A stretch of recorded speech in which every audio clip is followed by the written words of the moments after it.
Welcome to I Got My Miracle. I got my miracle. Life is a miracle. Yes, it is. This moment is a miracle. You're a miracle. It's a miracle. This technology is a miracle. Like 20 years ago, this would not be possible the way we're doing it. Everything is a miracle. And that's really kind of what we learned this week at Rythmia. And so I'm super grateful to be here with Rishi and Allie. We had a little talk about his name a minute ago. And I won't tell you what we were talking about. Who came here together. And they stayed together. That was the good thing. We were worried for a minute there. No, we weren't. I'm joking. They came together and they're still together. This is awesome.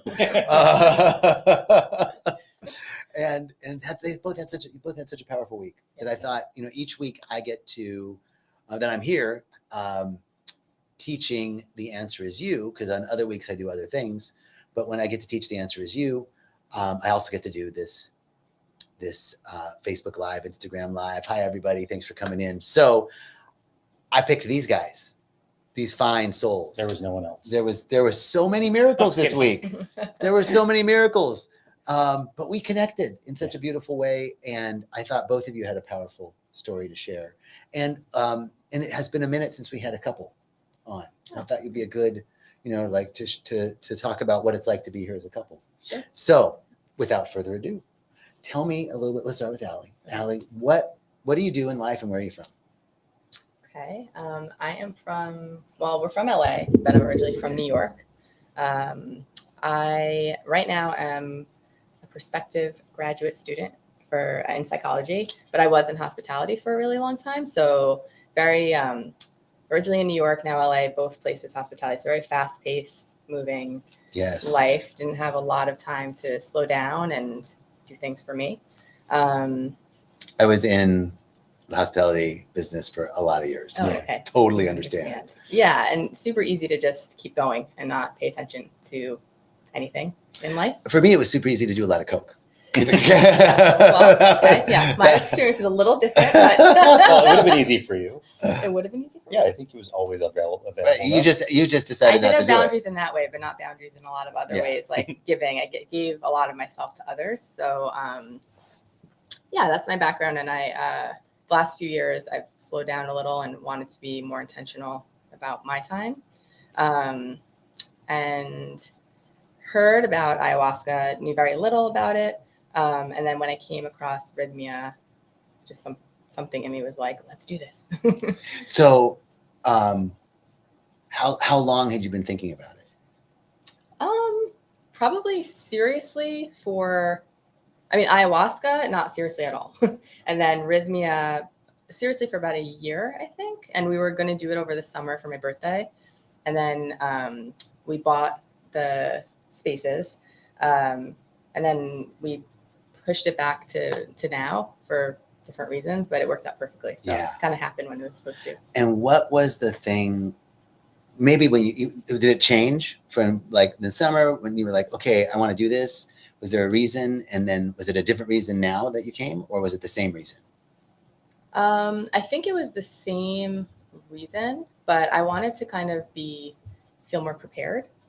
Not that I really did too much with preparation, but I just really wanted to it to sink in and feel ready to go after this. I just remembered we have comments. Oh.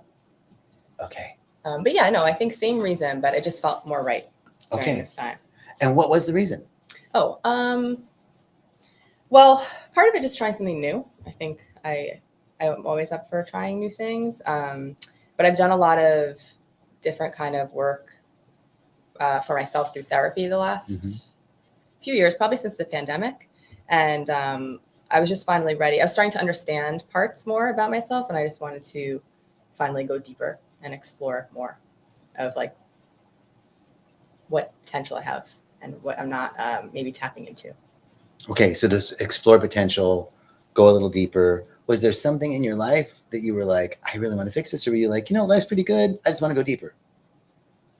No, I was starting to feel, I think a little overwhelmed with life. Like I would get a handle on it at some points, and then I would feel out of sorts again, and it would kind of go back and forth for a little. So I knew that there was, again, doing all the therapy, but I knew that there was something more, or I thought there was something more I could be doing. It's also a time of transition for you, though. I turned 40 in June, so that originally was like, oh, turning 40, the birthday, and leaving hospitality. Leaving hospitality. That's true. Yeah, thank you. Big transition. All right. Yeah. This is a perfect segue to Rishi. Yeah. Oh, Hey, buddy, how you doing? yeah, okay. How So are you? I'm good. Thank you. So you're in LA. Yeah. Are you from LA? No, I'm from New Jersey Okay. and then Texas. I kept making my way further west, so eventually Hawaii. And then and then Asia. I think I'll probably stop at Stop in Hawaii. Okay, cool. And tell me a little about what you do. I'm in the investment management business. I've been in that line of work for 27 plus years. We're having a conversation later. Yeah, that's what I do. And what was the intention in coming? To be completely honest, I didn't have, when we first signed up, so the backstory on us hearing about Rythmia was my really close friend, Jason, is a regular here, I think. Hi, Jason. Hey, JJ. And, he stops through LA on his way to and from. And so he'd come over and we'd go to Justa and have breakfast on his way. His favorite stop. His favorite stop. And so, on the way out. Where I used to work. She used to manage Justa. And so, we'd be hearing a lot about Rythmia specifically. And he's done lots of other stuff in South America. He's gone into some deep things with you as well, I think. Yeah, we went to Peru together. Exactly. Oh.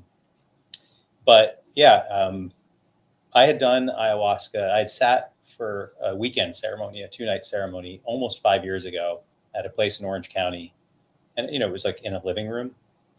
We didn't really go outside. Right. The music was okay. It was all playlist the entire time, almost exclusively. It was small, or it was like 20 people, but it was 20 people in a living room. So it wasn't like spread out small, Right. It was an interesting experience, but I had no real feeling like, oh, I got to do that again. I didn't get like an enormous amount out of it. And that was a period of transition in my life. And now I feel like I'm at not quite a crossroads, but an inflection point, more like. I like that. An inflection point. Yeah. So I'm at this point where I can choose. So I'm on a path and I feel comfortable about the general direction, right? But it's been feeling more and more like I can choose to either like go high, or no pun intended, or like keep kind of going. And, I'm not really satisfied with just keep on going. And what's go high mean to you? Yeah. So I'm very interested in, Ali can attest, almost obsessed with the idea of consciousness and what increasing consciousness does for you. And I took up meditating almost 10 years ago and felt what a huge difference that practice over time has made. It's just it for me is what makes us human is the ability to increase our consciousness and develop it like a muscle, right? And so I've done lots of other things along the lines of meditation and a lot of thinking and all that, but I'm very much in my head. And in therapy, Anybody relate to that? in therapy in particular in the last couple months, and these are therapists who didn't know I was coming to an ayahuasca retreat. So it's just a lot of serendipity in the last couple of months that I didn't know was going to happen. And had we come in the summer, would not have happened. Right. I wasn't even Perfect seeing timing. this therapist or the energy worker that I'm also seeing. And it's been like a lot of deep work about like not shying away from what I think is possible in terms of raising my consciousness and being like a whole human again, instead of just being in my head always. I want to, the metaphysician in me is like, I was like the whole time you're talking. So I'm very interruptible. So if anytime. no, because I was loving what you were saying within this idea, right? That we can somehow increase our consciousness. Yeah. Right. And on one side, there is the idea that spirit is expansive, God is expansive. ultimately consciousness is always expanding for more of itself. And yet, at the same point, spirit is eternal, the same yesterday, today, tomorrow. It has no need of evolution. That's right. Has no need of expansion. It's everything all at once, everywhere, all the time, right? So then for us, like in all honesty, the mind of human beings 200,000 years ago is our same mind. Yeah. Right? We Not have a lot changed. everything we needed to conceive of the computer and flight and space travel, right? So is it that we're expanding our consciousness, or is it that we are releasing limitations? Yeah, I think it's expanding access to consciousness, it's like tapping into it. For me, it's becoming less, not more, actually, right? Fair. You know, like how do we stripping away the covers, the barriers of confusion that we create? And isn't that really what happened this week? Yeah, figuratively and literally. Okay, so I just had to take that little short metaphysical derivation. I think a very important thing. Words matter, you know. And that we really are everything already. We really are perfect, whole, and complete already. And it's hard for someone to say that. Yeah, but there's so much I want to improve about myself. But the myth of self-improvement is that there's something wrong. And one of the things, you know, that we are enough. We talked a lot about that this week. I'm enough already. And how do I become more of what I already am? Yeah. By becoming less of what I'm not. Yeah. Yeah, it's a beautiful thought, actually. I've not heard it said that way until you said it in class. I gotta write that shit down. That's a good one. Yeah, no, because if you think about it, like imagine a banana. The part of the banana that we're interested in is like the inside, right? The banana doesn't need to be any more banana than it is. But if you bite into the peel, it's not like sweet and delicious. Right. It's like probably pretty gross. I've not tried it, but I'm assuming it's pretty yucky. I heard you could smoke them though. I'm joking. In college, I heard that in college. You would. But really, you know, but to your point, you peel away the peel, and now suddenly you've got the banana was always in there, right? It's just you got to peel away the shit that's not the. Oh, am I allowed to say that? Yes. Oh, we cuss a lot here. It's all right. I also cuss a lot. Okay, cool. Yeah. So so yeah, you just got to peel away the shit that's not the banana. Beautiful. Okay, so what was it? So you guys came here for kind of an expansion of consciousness, kind of going a little bit deeper. But what you shared in our closing group today was way more than that. Can I ask you? Do you mind sharing like what you shared, or whatever you want to share? What was the thing that you're leaving with? Whatever you want to share that you're leaving with. I mean, we all said it in class today. We're leaving with a lot of things. This was one of the more incredible experiences I've ever had. I'm leaving with me.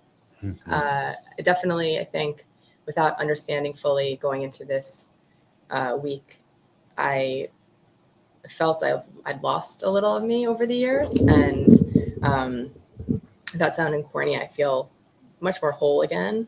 I feel a lot more, I just feel my strength is back. And I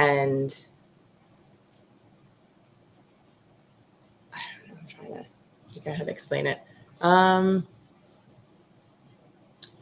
There was something that you said that impressed me so much in class was about accepting yourself as a mother, that one? Yeah. Sure, I'll talk. Yeah. So, yeah, definitely. I think probably the last few years, just getting older, it's messed with my head a little, which is kind of surprising because I don't think that way, but I think something in me, I don't know, maybe something with the pandemic or just the changes in the last few years, or like changing careers. I think just changing. And sometimes when I don't have things, if they're not in place the way I think they should be, I start to feel a little out of control, because control, I think, is definitely something I like to have.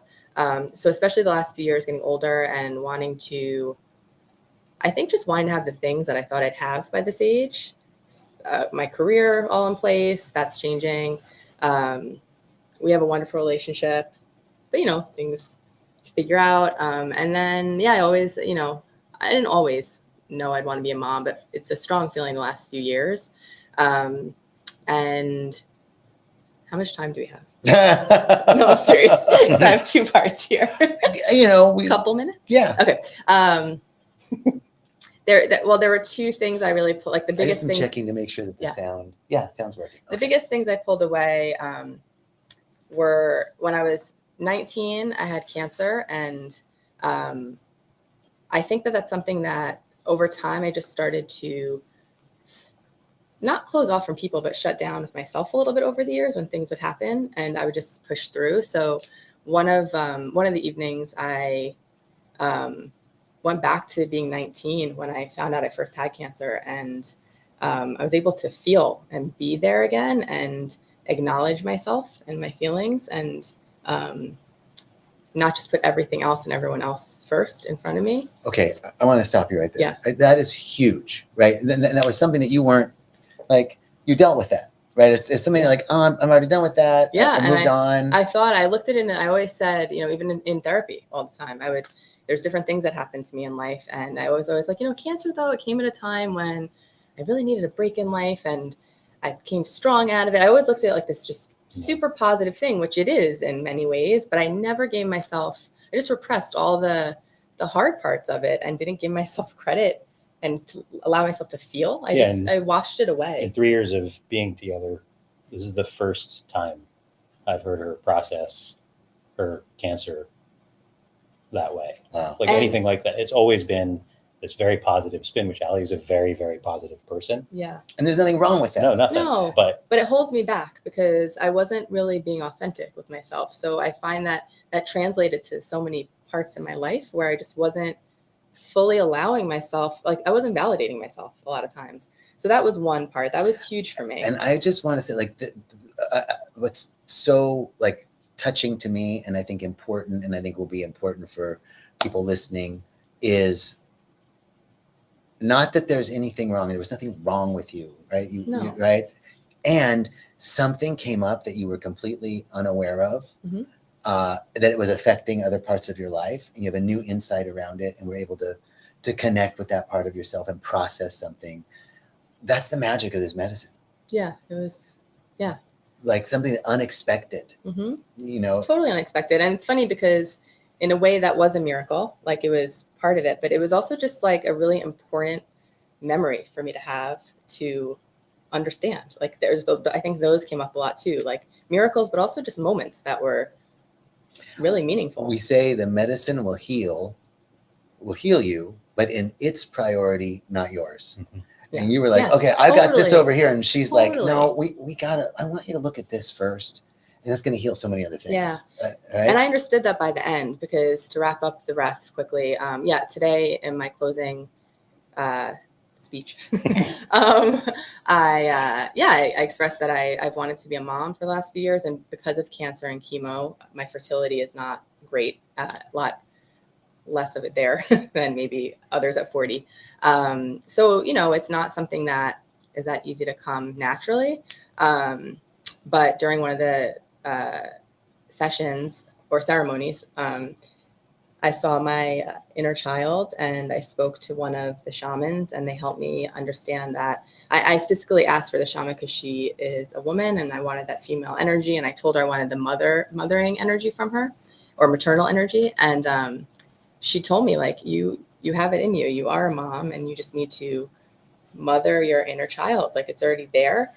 And even in the moment, I felt it, but as you always explain it, the process keeps going. It wasn't until in the closing workshop today that it came to me, and I was like, yeah, I am already a mother, and I want to work with that a little instead of just always thinking in the future and getting stressed that I don't have this or that, like such as being a mom. I have it right now. So, and I don't know, people watching, if you do inner child work yet or understand it, but I was able to finally be in touch with my inner child, and that little girl is so special, and she deserves a lot of care right now. There's so much there. I mean, and especially in terms of manifestation. Yeah. Like, we have to feel that we already have it. To feel complete around it, that we're not coming from a state of lack, we're coming from a state of fullness. Mm-hmm. And so you being able to have the concept of I already am a mother and work with my inner child, not like somehow bypassing, but actually feel the feeling, tone, and vibrational frequency of mother. Because the truth is, consciousness precedes form. Mhm. You know, consciousness. In the Right. beginning, there was the Word, and the Word became flesh, and the Word, or the Word was God, and the Word became flesh. E equals MC squared. Energy equals matter. Energy moves to matter. Right. That consciousness precedes form. So the blessing is already there. Mhm. You know, I think that's so profound what you said, and Yeah. it really clicked for me the way you said it. Thank you. You're welcome. Thank The you. last. Oh yeah. Well, the breathwork ceremony that we had was so amazing because Yeah. I don't think you weren't there, right? Mm-mm. Yeah. You know, my father passed away a few years after I had cancer, so there were like a few things in a row that was tough. But in 16 years, I have not been able to connect with him. I'm just not. I don't know. I tried and I wasn't doing it. Shouldn't say the right way, but I just couldn't do it. And then in breathwork, it was amazing. He was there, and like I felt him. And with as far as again, I just think of the priorities. Like I asked in the beginning to feel him, and you know, eventually it never came in the ceremonies, and then but I eventually knew at the end. I was like, it'll come when it's supposed to, and it did. So everything came this week. Amazing. Yeah. Thank you. Yeah. And that's one of the things about Rythmia, right? Is we have, it's not just the ayahuasca, it's the breath work, it's the classes, it's the colonics, it's the sauna. The and program is. Yeah. I'm sorry to interrupt you, but the Yeah, program please. is amazing. I just because especially my background managing restaurants mostly, I'm pretty like control. How would you OCD about program? Picky. We'll Yes. say picky. Standards are high. And my standards are really high, and my favorite part, I'm just so impressed by the programming, like so impressed by it. Even like the order of things, it's really really impressive. Yeah, like, you guys that was an A+. talk about how intentional, down to minutia, the programming is, and lots of people might say that. We're both fairly critical people. And, Maybe not anymore. I love it. But we can still be very he was just impressed. criticizing you. But we're both pretty impressed with like everything. Every person guiding the classes, all the shamans, the musicians, the pacing, Everything. the order of things, the amount of support you're given to understand what you're dealing with and going through, the accessibility of really incredible people like you. Mm-hmm. Yeah. Makes all the difference. And not just the accessibility, like there's so much love and joy in doing this work that radiates from you guys. It's very supportive. Thank you. I'm so glad that you said that, so that people can hear what your experience was around the program, right? That it's not just coming to drink some ayahuasca. No, it's an important part, obviously, but it's like a fraction of the time. You're spending much more time doing other stuff, like sitting in a class or doing breath work or movement or meditation or yoga, or communing with everyone else who's here. And the program is extremely well-rounded. Mm-hmm. Yeah. Beautiful, beautiful. So, brother, thank you. And tell me, what was it for you that was unexpected, or what's your peak experience? I mean, it's hard to pick, to be honest. The third ceremony of the 4 was, I shared after, and I'm not a big sharer in class and settings like that. But I felt like I should share because it was maybe the best night of my life.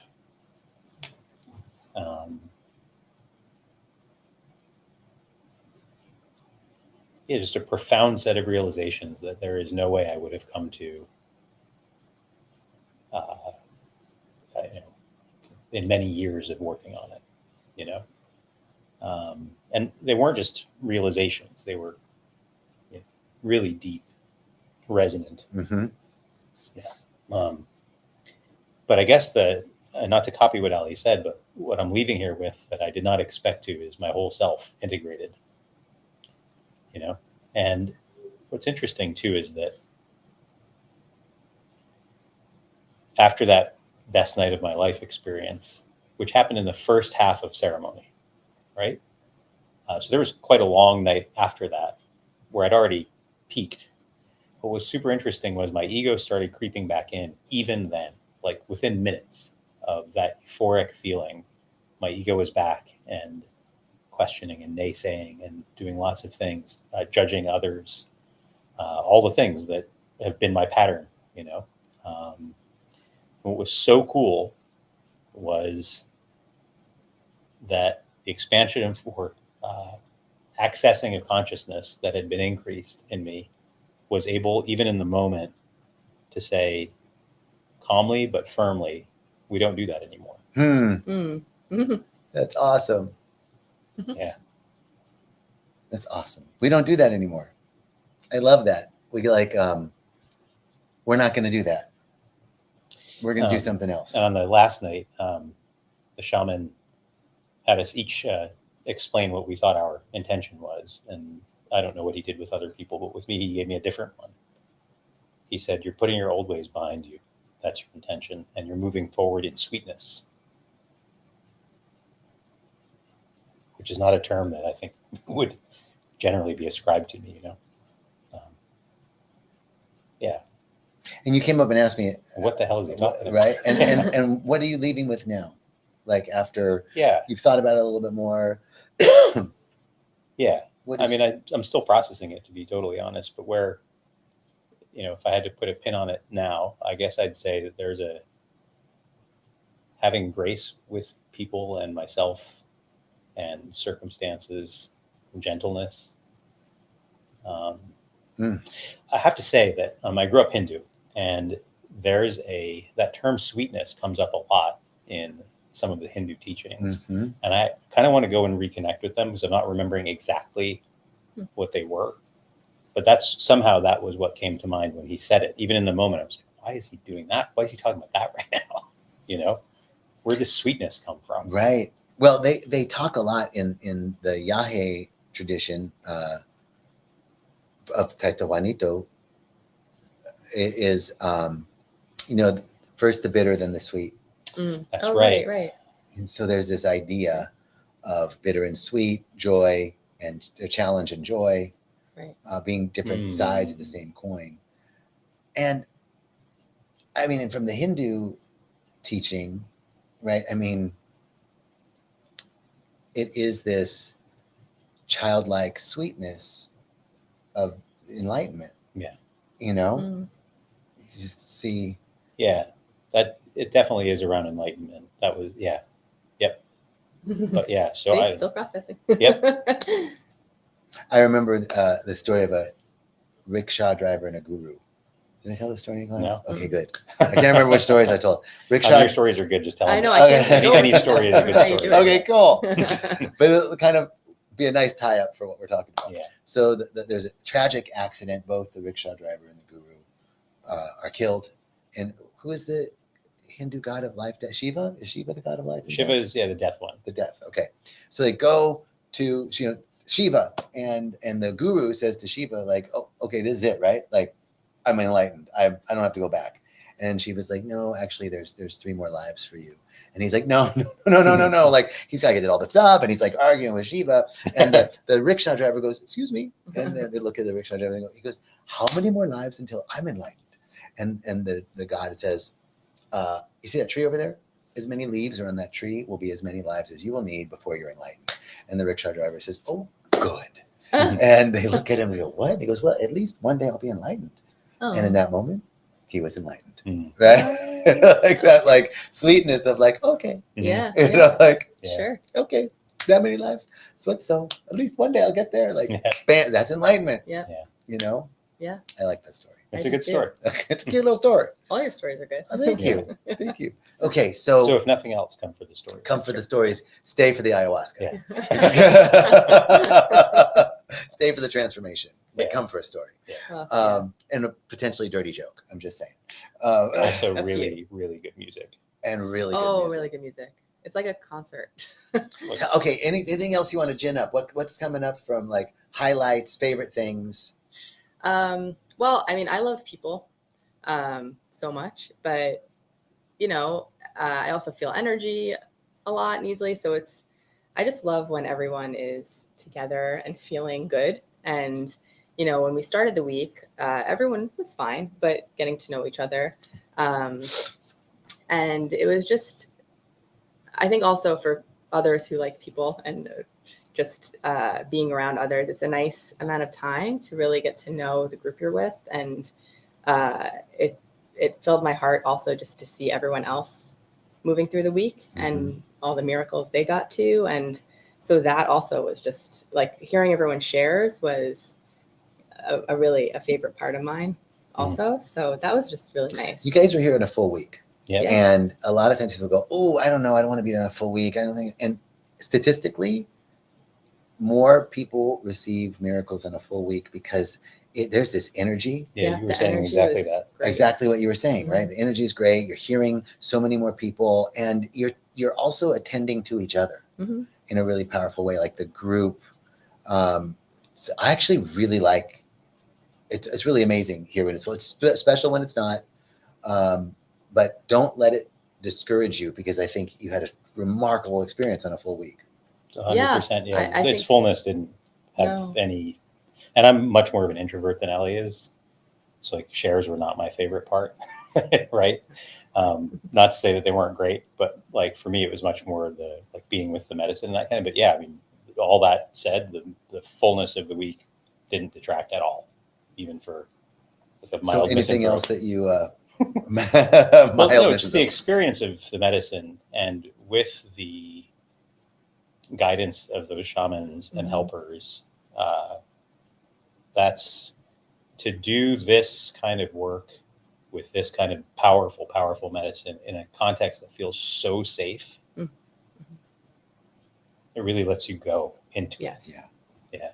I had some incredible experiences with the medicine. Beautiful. Just Beautiful. Everyone who works here is amazing. So it's a whole bunch of saints. You feel very safe and supported. And I think that it's really important because you get really drunk. So thank you, Yeah. Ali. Yeah. Rishi. Thank you. Thank you so much. Thank you. Yeah, it was an honor. It was Real so pleasure. great. Yeah. Thank you all so much for watching. For those of you on Instagram or on Facebook and YouTube, there's a number at the bottom of the screen. And if you're on Instagram, check out rythmia.com. Thank you all so much. Peace and richest blessings and safe travels, you guys. Thank you. Thank you. All right, let me turn all this stuff off here. 1 second. Bye, Bye, everybody. I always look kind of really bad angle when I'm here. Can't figure out how to turn it off. What's going on? Okay, we'll just go up here. Turn that off. And why isn't this? Where's the off button? End stream right here. There we go.